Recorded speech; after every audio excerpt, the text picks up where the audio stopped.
particular focus on the sociology of culture and theory. His first book, Summon, examines the situational and contextual relations that shape the identification of members in the Orthodox Jewish community in Los Angeles. And then he also had, in his recent publication, published widely about methods, pragmatist approach, and interaction, in all kinds of interaction. Just this month, he published data analysis in qualitative research, theorizing with abductive analysis. Today, we are talking about another book that came out this month, which he co-authored with Sonia Prelat and Shelly Ronen. The title of the book is Tangled Goods, The Practical Life of Pro Bono Advertising, published by the University of Chicago Press. Before we start the conversation about the book, I would like to welcome everyone who joined us on Facebook, YouTube, and the Leer Jerusalem Institute website. I would like to note to our audience that you are welcome to submit any question you have through any of the platforms you're on, and we will try our best to accommodate your questions. So now we'll begin. So the book Tangled Goods, is about the landscape of pro bono advertising. And I want to speak to our audience here a little bit about what is pro bono advertising. So when we hear the term pro bono, we usually think of work done for free. And that is central in pro bono advertising. But as the authors in the book notes, that there is another connotation that came from the Latin meaning of doing something for the public good. And that's exactly what's pro bono advertising. Not only that the advertising agency produce advertising campaigns for free for nonprofits. So that's the first part. But then they're usually driven by something that would, do social good.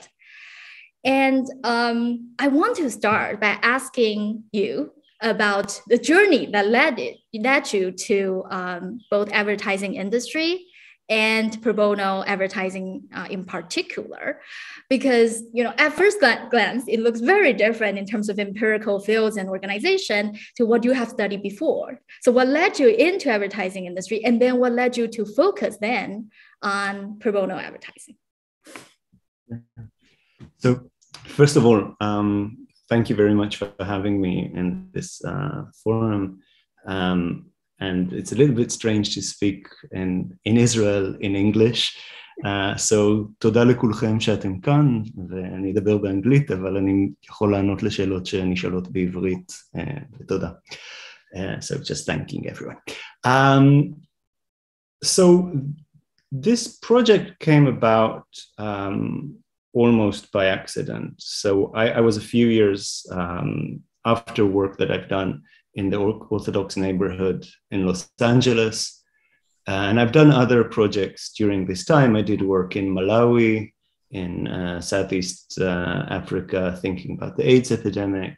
And I've done kind of different projects that all had to do with the intersection of cultural questions and everyday ongoing interaction, which is in some ways the kind of theoretical nexus that I'm really fascinated by, and that I've kind of been trying to think through my entire career so far. And when I'm trying to think about a new project, I think like a lot of academics, I was like, okay, I got a job, but what is my 10-year project? I wanted to think about how we think about knowledge and culture, and how we and to compare, to take a site where people have a kind of cultural expertise, and try to think about how different it is and how it works in relation to academia. So that was the initial impetus. And advertising was an interesting venue to do that.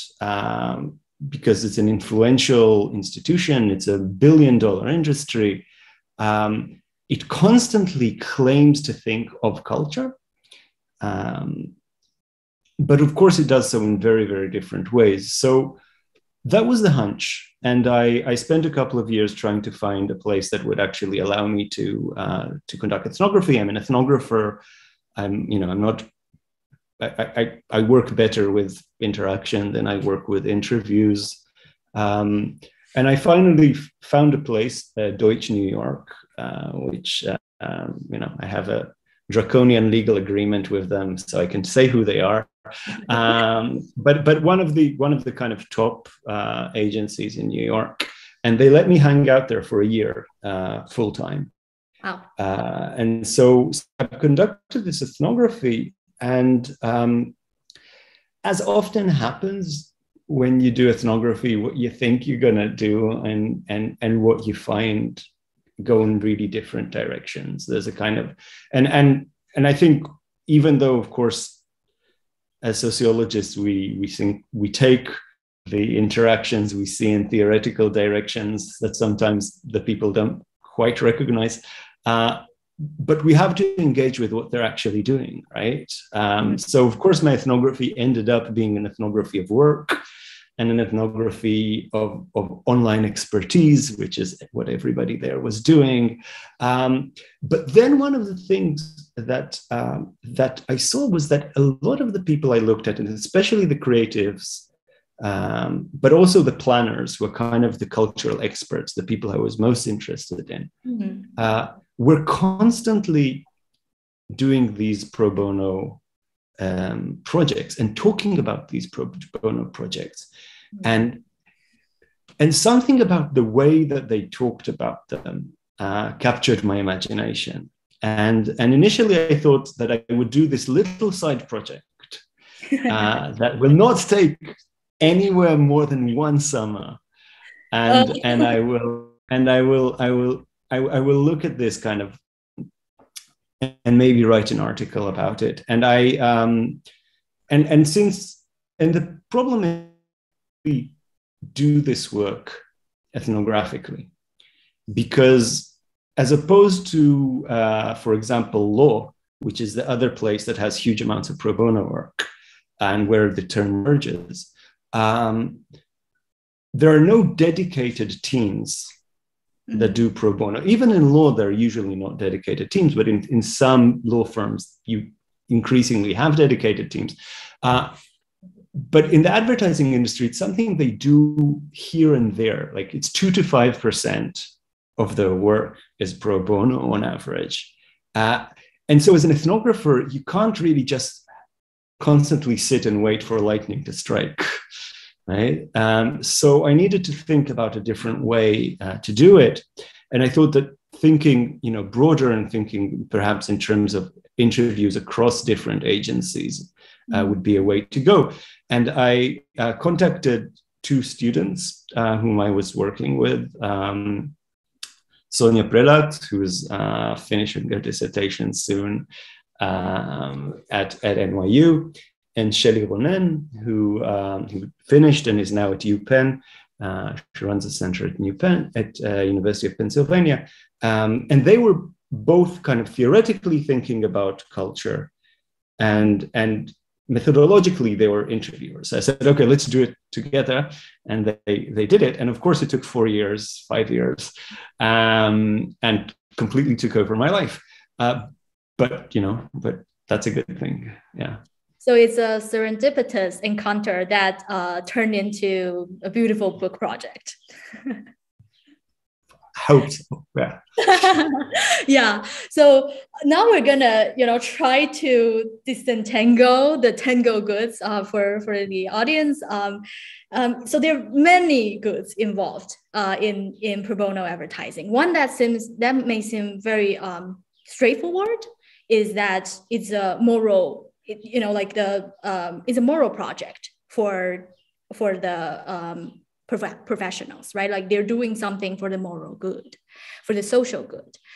But then in the book, you talk about how there's this gift, has a counter gift where the professionals get to be moral agents, right? So in the way the nonprofits agenda, their campaign is an opportunity for these professionals to be doing something different from what they usually do for commercial advertisements, in that they can expand their creativity, really demonstrate their strategy, but doing something as a, be able to give the gift to the nonprofits.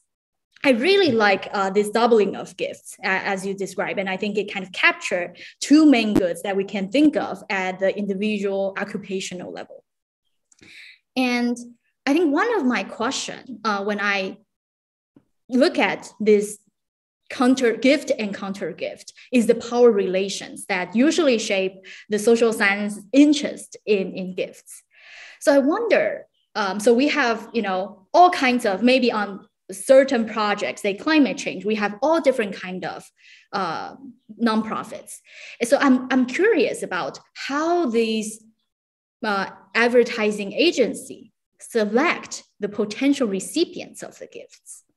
When they think about whether they want to go for a much more established NGO, for example, versus a startup nonprofit that really had not known to the public. So what is their criteria when they're thinking about who can receive the gift?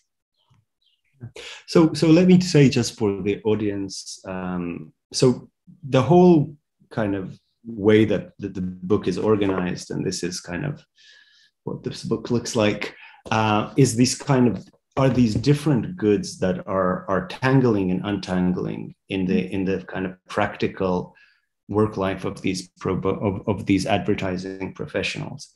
And as Wan-Zi was saying, I mean, one of these kind of goods that we think about, of course, is a kind of moral good.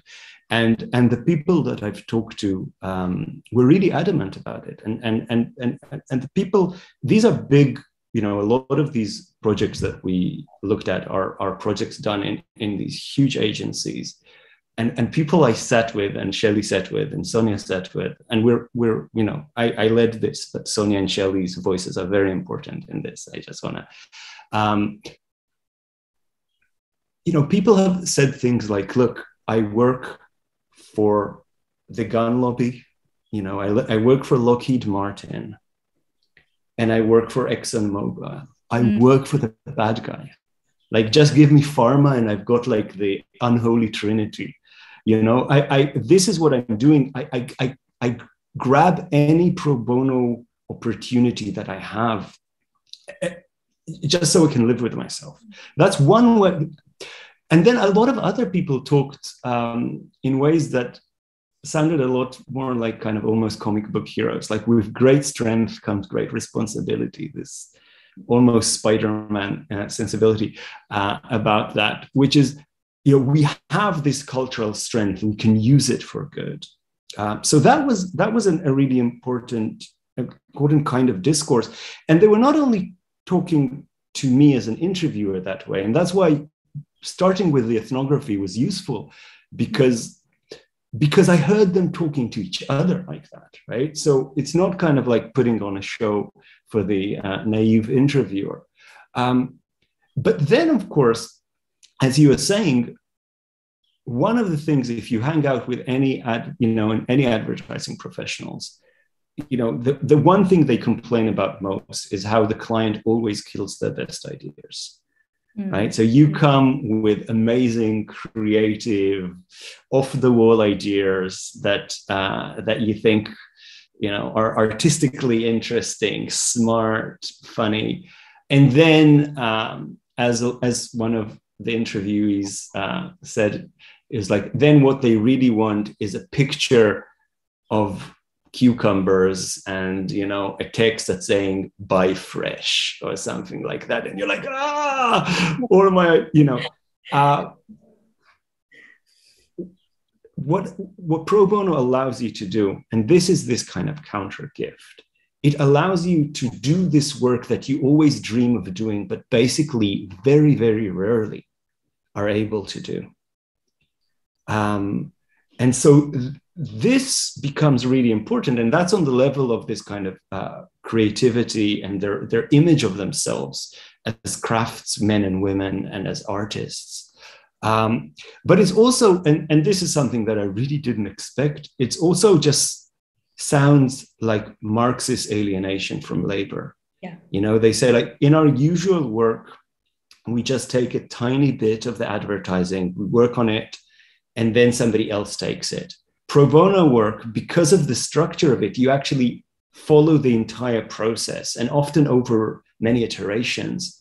Even though you're working less time on it, it's yours. The work is yours in a way that you never get. And so there's this aspect of kind of labor. And then what we say is that on top of that, of course, the advertising industry as a field is organized around awards. Yeah. And when you're doing this work that's emotionally compelling, in many ways, it's very simple work, right? I mean, there are very few what's called client mandatories, right? If you work on Coca-Cola, it's got to be read. Yeah. There's a whole language of the brand that you have to speak. If you're doing, you know, pardon me, but if you're doing like dying kids in Haiti, you can do whatever you want, and it's compelling, immediately compelling in a way that toothpaste isn't. Yes. So you've got that, and you've got a situation where you have free reign in terms of your creative capacity. Now, it's not as well funded, so you know, so often they complain about that, but you end up getting award and therefore also making careers for yourself. So there's all these kind of things that tangle and untangle in all these ways. Now, okay, sorry, I just felt like I needed to kind of, but then the question of how they choose it, that ends up being in some ways less strategic than, so it happens in many different ways. And we kind of traced with every one of the pro bono accounts. We had like 108 pro bono accounts that we kind of have information on. So we tried to trace like, well, how did it get to the agency? And it gets through different ways, right? So it often gets in because somebody in the agency is committed to it, right? So somebody, for example, whose kid has autism, led this big campaign on Autism Speaks. Somebody who was gay and was working with a gay organization that was helping kids that are coming out of the closet, came to the CEO and said, I want to help, I want us to do something for that. So that's one way that it helps. It happens a lot through CEOs' networks. So CEOs often, like elites, these kind of financial elites often sit on a lot of boards. And so they're constantly having these kind of networks within boards. And some of these come through these networks. So that's a second way. However it comes, and I think this is where power kind of, one of the ways, power comes into play. Of course, it has to be vetted by management. Yes. Because there are infinite number of possible projects. And the firm can't do, or claims it can't do, more than 2 to 5% because they're not getting paid for it. And it's not really clear, even though sometimes they say that maybe it adds to the prestige because they win awards and therefore more clients come. It's very unclear if that's actually the case. However, there's a lot of things that they really have to kind of figure out before. So they look at things, and this is, I think, one of the places where management becomes really important. First of all, management looks at like, what kind of organization is this? And people I've talked to, and I've talked, and my co-authors have talked to a lot of kind of what's called big CEOs of kind of some of the largest companies in the world. And they said, look, first of all, we look at the structure of the is it a big board that constantly makes decisions? We're not going to work with them. It's going to be a nightmare. We're going to send them something, then they're going to debate it for half a year, then they're going to say no because somebody did. There has to be kind of a clear line of decision. And we have to, so in some ways, we call it kind of curatorial practice, to curate the right pro bono accounts that take. That's actually great, because it kind of really pushed to another question I had in mind about gift, especially thinking about this power relations. So for example, in organ donation, there's a type of gift that we say is kind of tyrannical gifts. So, if we want to give, then people must receive, because it's such a precious gift. And I wonder, whether this tyranny of gift is also present when, through the managerial creation, through the CEO's network, through the personal motivation, all the agency becomes very powerful in determining who's going to receive. And then the NGO, the nonprofits, feel very much like, we ought to receive it. Yeah, I mean, and absolutely the case. Again, that is in some ways the counter gift. That is why the pro bono, the nonprofit accepts usually what the agency does.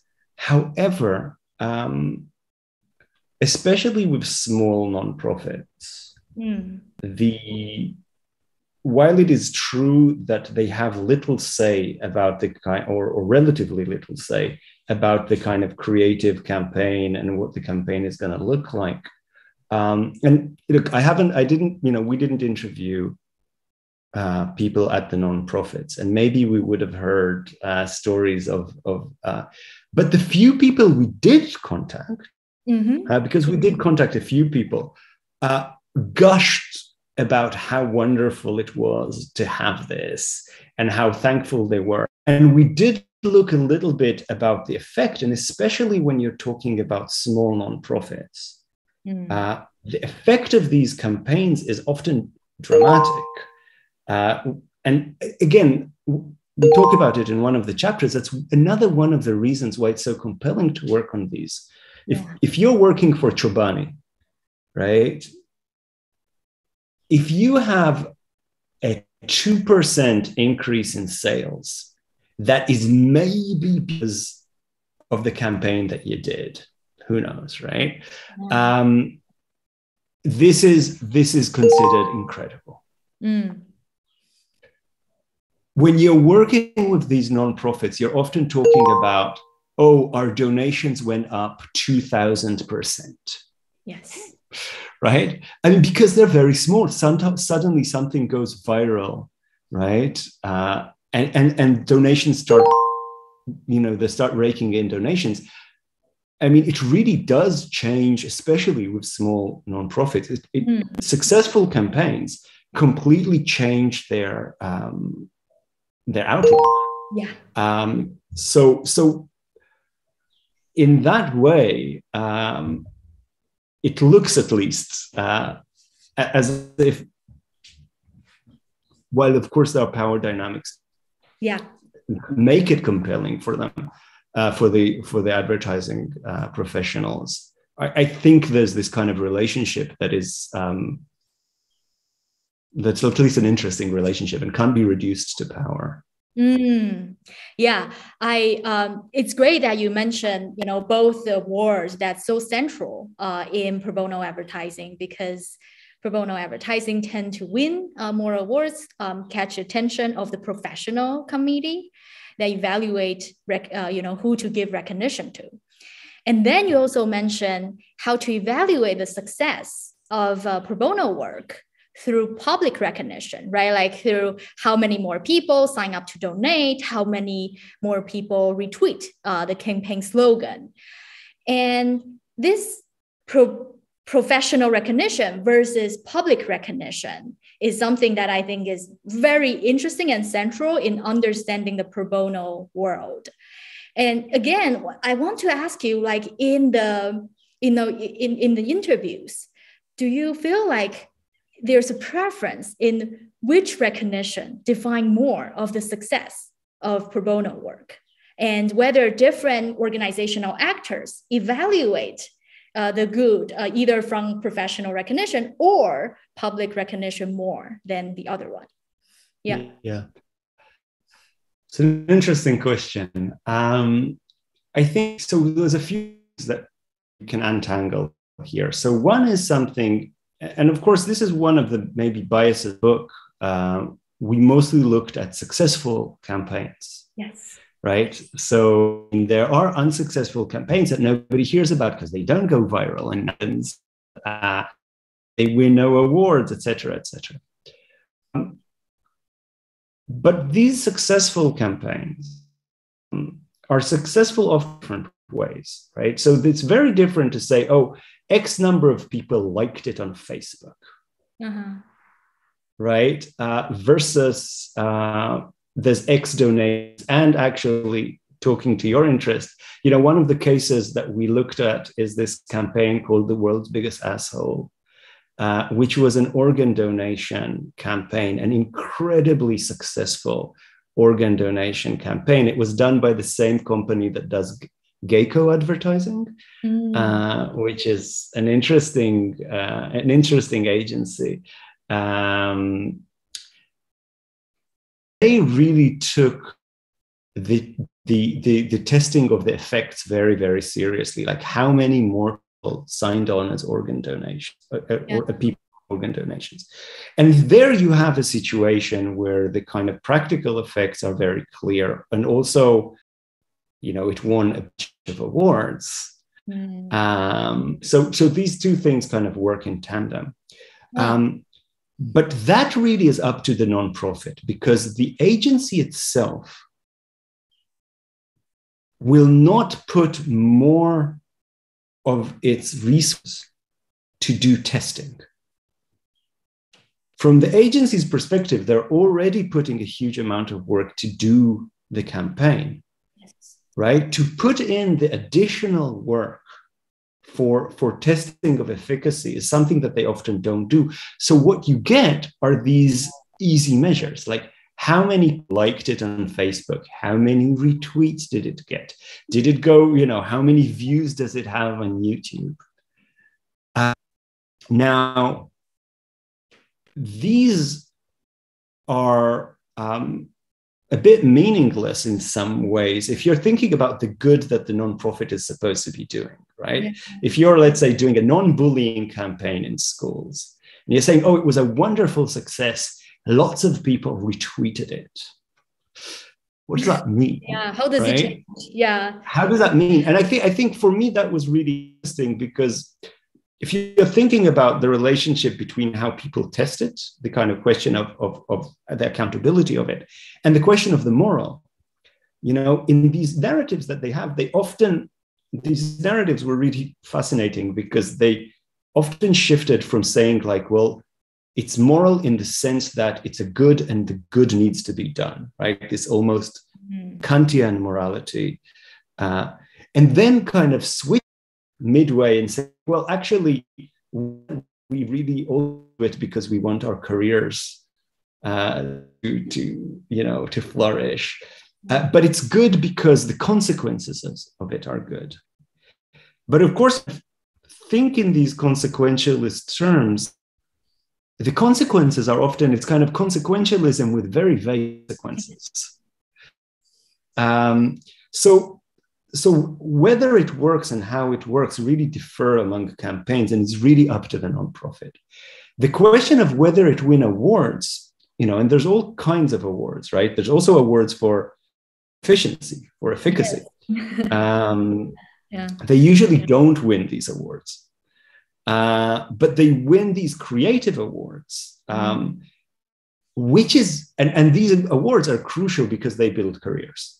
So even though the agency gets the award officially, everybody in the advertising field knows who led the pro bono within the agency. And this, in case after case that we've talked to people, completely builds people's careers, which are translated to, very large salaries. Like the advertising industry is an industry that is it like a pyramid that has a very sharp slope, a very wide base, and it very quickly, right, it's very narrow. Climb it. Pro bono allows people to do that. And of course, managers also know that. And so that kind of becomes a way to kind of nurture talent and get people to stay. So there's, Yeah. It's great that you kind of, also talk a little bit more about in the case of public recognition. It's very hard to evaluate what counts as the effectiveness, right? Like what kind of change does it actually generate? And this actually is something that I thought a lot about when I was reading this part, especially thinking about the difference between professional recognition and public recognition and thinking about the academia. Do we have similar professional recognition versus public recognition? You have public recognition? Yeah, like I was thinking like writing, of course, publishing articles, publishing books are like, professional recognition that we usually feel is very hard to evaluate the readership, a little bit like the creatives and the production team in the advertising industry thinking that, it's hard to see how we actually make an impact.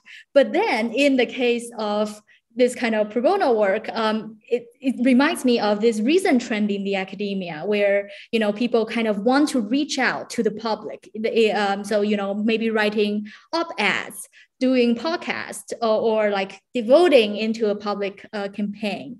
So do you see like similar trend in academia in differentiating these recognitions?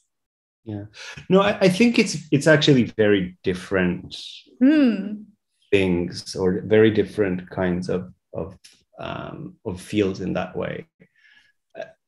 Academia, for better or worse, often for worse,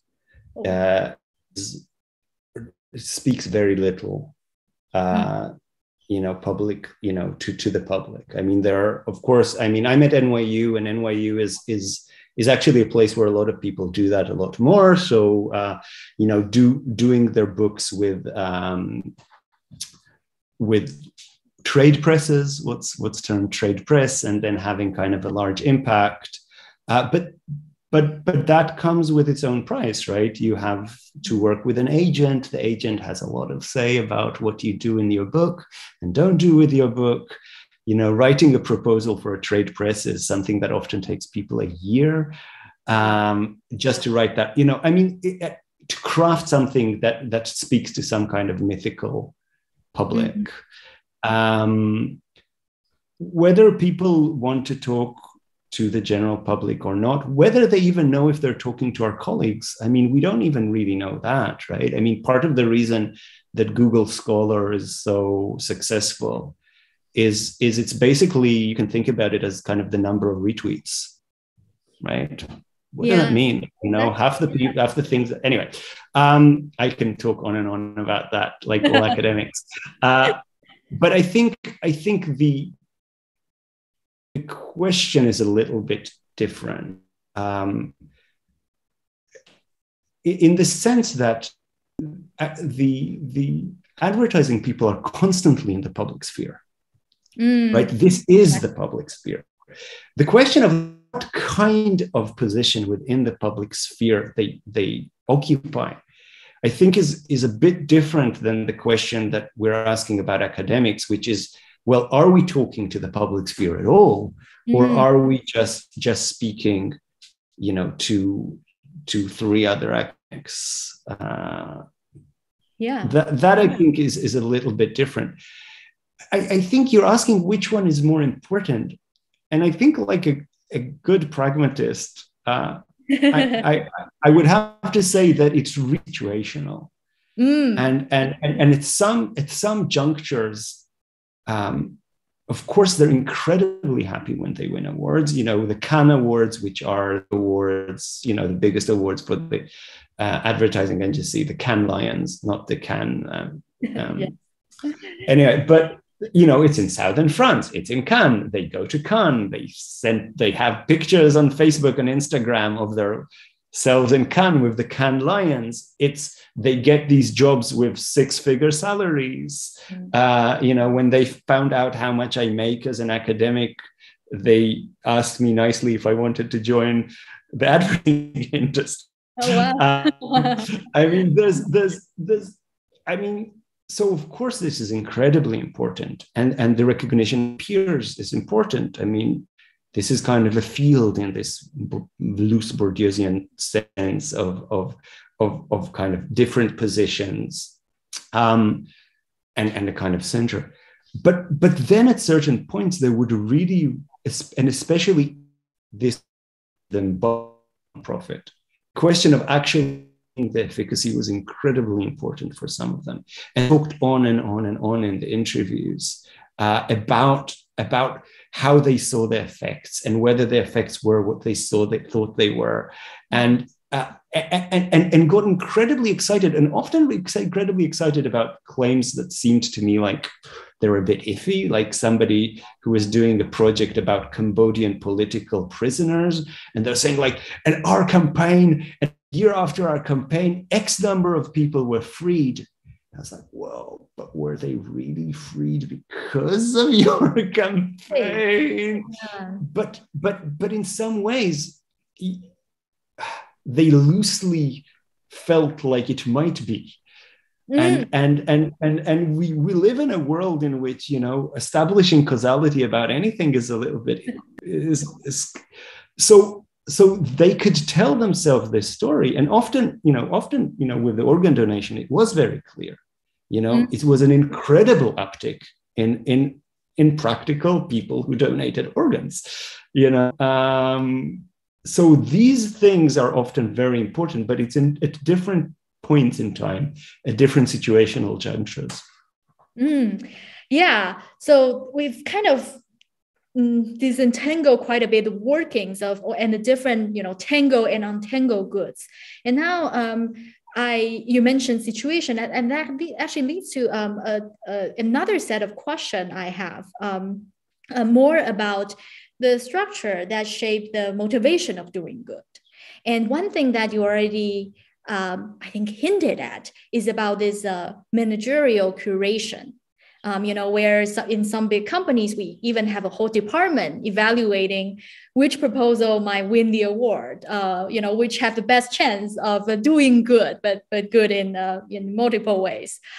And I want to ask you, people who actually get their proposal rejected, the internal competition within the company, when there's this evaluation of who can do the good, when there's multiple project ideas. Have you kind of, noticed like how this usually, I think, relatively young creatives respond to rejections or rejections for their possibility of doing good? And then how do they respond to it because of the internal? That's an interesting question. So again, I have to say that because there's a success bias in this book, right? Mm-hmm. And I don't have very good on that and a very good answer, but I will say people in the advertising industry gets their ideas killed 5 times a day. Oh, okay. This is what it means. I mean, this is kind of a different part of this kind of work on advertising that I'm doing, but this is actually one of the first things you learn, and you have to learn in advertising, of kill your darlings. You come up with this idea, it even looks like it's going to happen, and then somebody goes, no, that's it, it's done, it's dead, on to the next idea.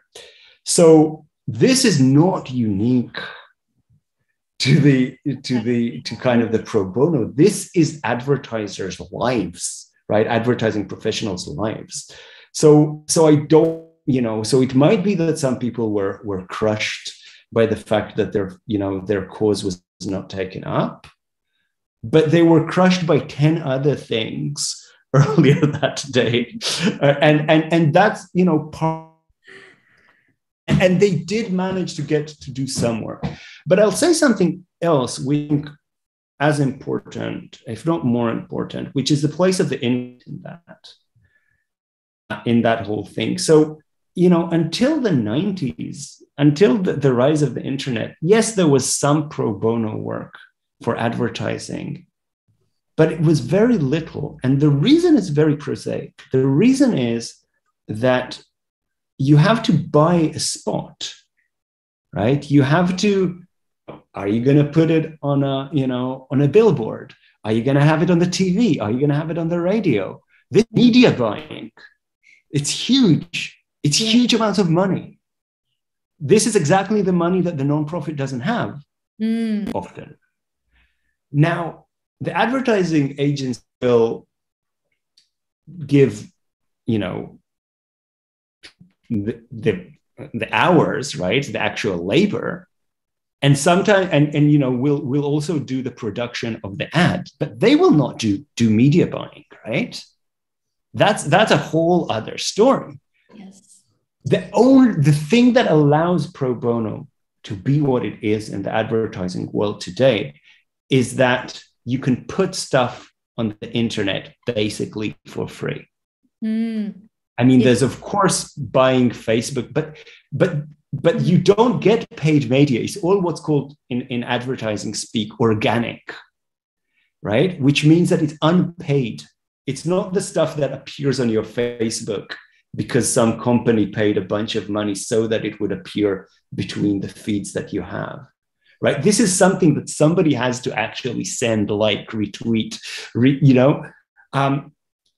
So there's a kind of technological affordance that's actually a lot more important in that regard, and like really, really crucial for understanding that. And there's another thing that I think we shouldn't, you know, I mean, these people that we're talking about feeling horrible about themselves, and I believe them, you know, it's not that I say, oh, they're just saying it.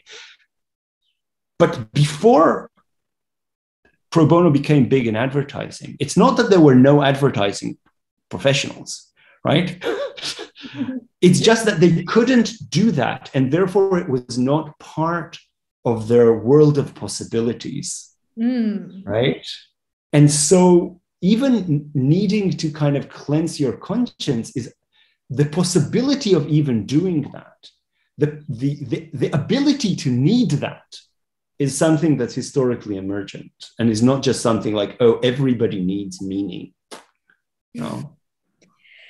Yeah, this is actually a great, you know, talking about the worlds of possibility and how they articulate what pro bono works in the industry. Really, you know, fits nicely with, I think, the topic of grammar that is very central in the book. You know, reading the book, I really get the sense that grammar is kind of the underlying rule that guides the language in the field. And in this case, in the case of pro bono advertising, we see passion, you know, as the term that's constantly, you know, coming up. And I would like to ask you if you can tell us a little bit more about how, you know, the different uses of articulation of passion and how that, in a way, is it like through different situations that we can particularly understand this grammar, or, you know, what's the best way to untangle grammar in a situation? Yeah. So theoretically speaking, and there's a lot to unpack in the question that you asked. Theoretically speaking, there's kind of different ways that sociologists of culture talked about the idea that meaning doesn't come in like little units, but that it comes in bundles, and in bundles that have kind of a relationship between them. You know, that's the idea of grammars, right? If I say, for example, that I'm doing something moral, then I have to explain how come I'm getting a huge salary for doing it. Right? Yes. Because now there's a lot of ways to explain it. It's not, these things are inflexible. But the idea of grammar right, is the idea that there's these kind of different nodes of meaning and kind of entailments between them. But of course, the grammar of morality, and there's kind of multiple mini grammars of it, if you will, and that of labor, meaningful labor, and that of rewards, right? These are very different grammars. And the kind of question that we've asked is how, in the book, is how these things, that's why we called it Tangled Goods, right? How these things kind of tangle and untangle in these different moments. So we're having this big argument that's, important for me and for others, I don't know, and hopefully for sociologists of culture, with people who talk about what's called institutional logics, which is a kind of big kind of approach, started in sociology, but now mostly in the business world. And a bunch of French sociologists who talks about regimes, Luc Boltanski and Laurent Thévenot, I don't know. I just came from a different conference where Ronen and I bashed heads against about how to understand the relationship between our work. Okay. But this is what we're trying to do, kind of theoretically, is thinking about how these goods come together and draw apart. And part of what allows that are things like what the managers are doing, right? These kind of curations. But that doesn't completely work. And the kind of thing about passion that you mentioned is one way in which people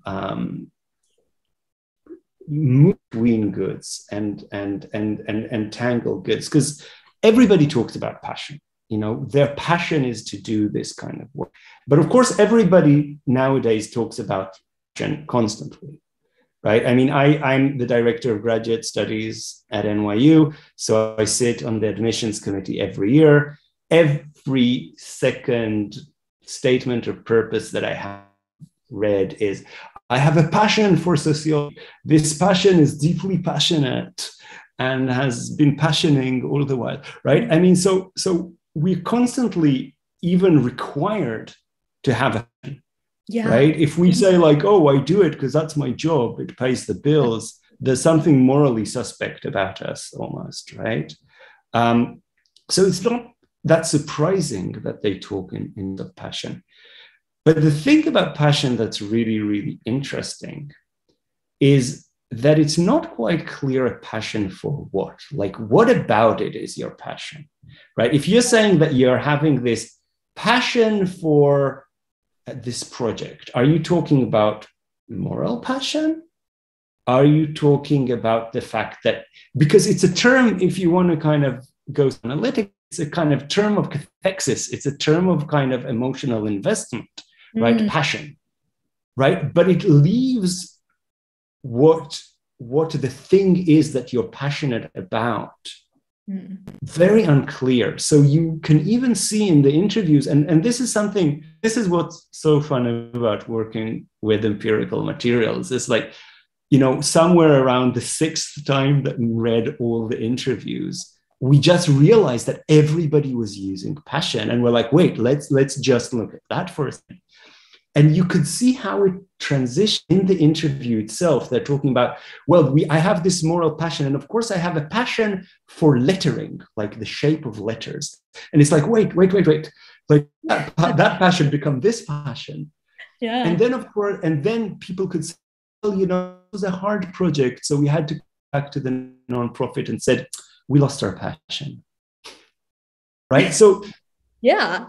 So the voice of passion allows it to kind of be kind of this floating signifier that allows people, and I think, the idea of floating signifier is a nice one, because you can think about it not only as something that's moving, but it's also kind of a raft that allows people to move between worlds of meaning, right? And between grammars. And implicitly, I don't think they're even usually aware that they're doing that, right? And you could see even people kind of get intent, like in their interview, starting one place, ending somewhere else, and then going like, wait, what was the question? right? I mean, they get completely kind of taken by it themselves. So passion are one of these kind of semiotic operators that allow people to tangle goods, even in situations where this tangling is precarious. Mm. Yeah, so the articulation of what kind of work they're doing is also kind of, generates my next question. And I think when people think about pro bono in general, they might, a closely associated term is altruism. And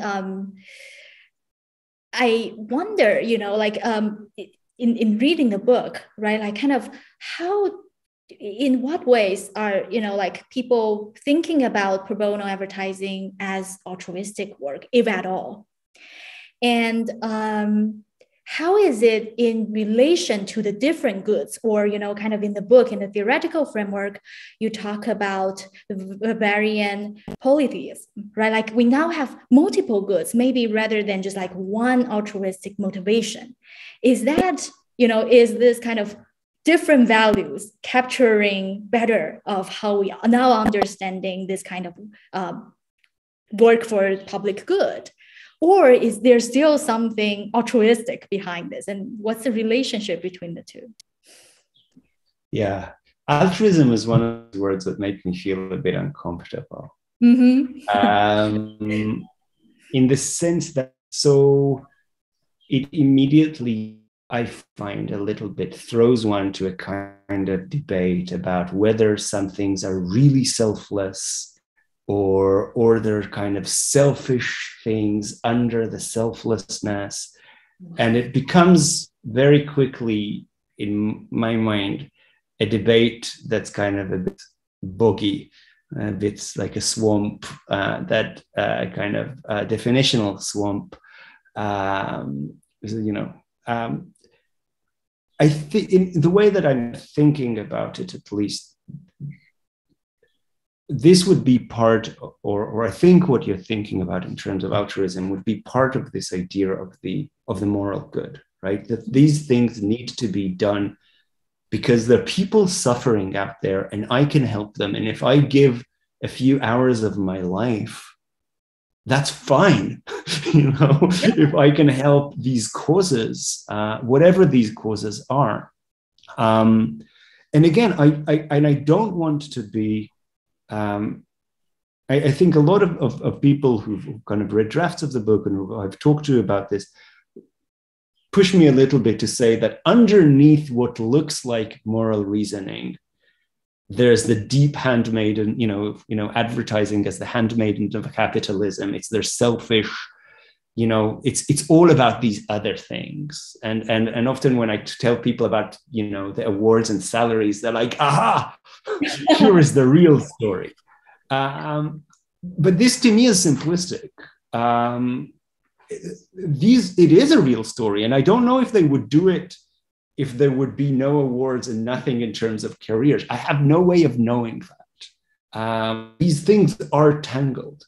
But the fact that they're tangled doesn't mean that they're any less, moral, unless you have this kind of definition of a purity of morality, right? A definition in which any tangling of the moral makes it immoral or amoral. I think again, there you're back into what I think is a kind of, I don't know, pseudo-philosophical swamp or bog in which you kind of immediately drown in, at least in the way that they talk to each other and to me. And if they talk like that, both to each other and to the interviewer, one might think that they might talk like that to themselves, right? Perhaps. I don't know. I'm not. These things are important for them. And doing these things is important. Kind of moments of the tangling and of the untangling of these other goods. So let's say you're doing a project and it's going really great. Then you don't have to think, am I doing it for moral reasons or am I doing it to get awards? But if you're doing a project and it's really frustrating, it creates a problem. So then you have these kind of moments in which people have to practically, pull the different grammars apart and put them back together.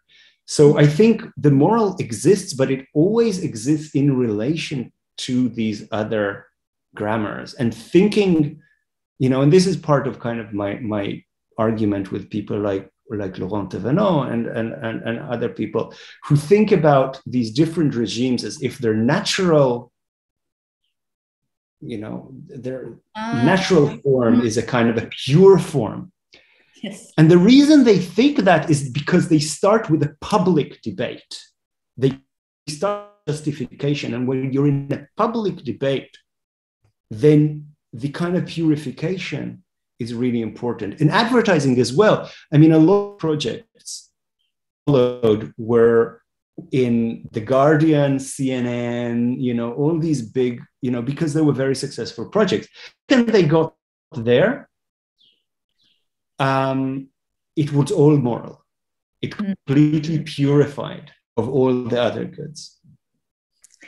Yeah, I really love what you say about, kind of people's assumption and suspicion about, there might be something that's like impure, and that actually drive this. And that actually leads to kind of one last question I have. I want to use the last minutes in our salon to talk about it.